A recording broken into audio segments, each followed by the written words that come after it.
ఒక అకున్ సబర్వాల్ ఎస్పీగా ఉన్నప్పుడు అక్కడికి వచ్చారు, వైజాగ్ రూరల్ ఎస్పీగా. అప్పుడు నేను ఆయన దగ్గర ప్రస్తావించా, మరి ప్రజలకు మనం న్యాయం చేయడం కాదు కదండి అన్నట్టు.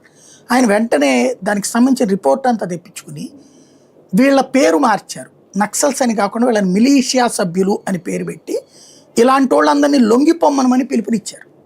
ఏది ఇట్లా వివిధ సందర్భాల్లో నక్సల్స్కి పనిచేసి పెట్టినటువంటి వాళ్ళు వాళ్ళకి ఎంత డబ్బులు ఇచ్చారు, పరిహారం 20,000 40,000 అట్లా. తద్వారా వాళ్ళ నక్సల్స్కి దూరం చేశారు. ఫస్ట్ రేపు.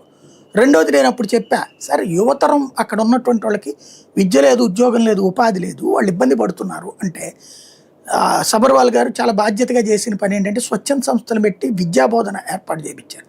దాంతోపాటు ఆడుకోవడానికి క్రికెట్ కిట్లు, చెస్ బోర్డులు, క్యారమ్ బోర్డులు ఇవన్నీ ఫ్రీగా ప్రభుత్వం తరపున ఇచ్చారు. అక్కడ ఒక చిన్న సైజు కమ్యూనిటీ సెంటర్ లాగా కట్టిపించారు ప్రతి ఊర్లో. అన్ని చోట్ల అనను కానీ చాలా ఎక్కువ చోట్లనే కట్టించారు, అక్కడే ఏర్పాటు చేయించారు. తద్వారా యువతరానికి ఒక కాలక్షేపం దొరికింది. కాలక్షేపం లేనప్పుడు ఉద్యమం పాట పడతారు.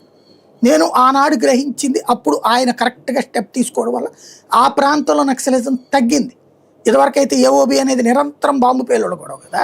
ఈవెన్ మీకు గుర్తుంటే అప్పుడు వాకపల్లి అత్యాచారం ఆ గొడవలు కూడా అప్పుడే నేనున్నప్పుడు కవర్ చేసినాయి అవన్నీ. కాబట్టి ఆ గిరిజన ప్రాంతాలు ఎందుకు అట్లాగే నక్సల్స్ వైపు వెళ్తుంది, ఇదంతా నేను బాగా డెప్త్గా అనాలిసిస్ చేసి అది ఆయనతో మాట్లాడితే ఆయన బాధ్యతగా విన్నారు. ఆ తర్వాత వచ్చిన ఎస్పీ మురళీ గారు కూడా ఆ నియంత్రణలో పాలు పంచుకున్నారు.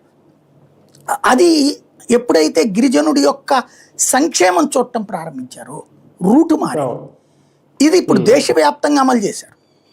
దాంతో ఇవాళ రోజున నక్సల్స్ వైపు నుంచి సపోర్ట్ లేనప్పుడు నక్సల్స్కి ప్రజల నుంచి ఇంకేం చేయాలి, వాళ్ళు ఎవరి కోసం చేయాలి? నక్సల్ చెప్పే డిమాండ్లు ఆల్రెడీ అమలైపోతున్నాయి.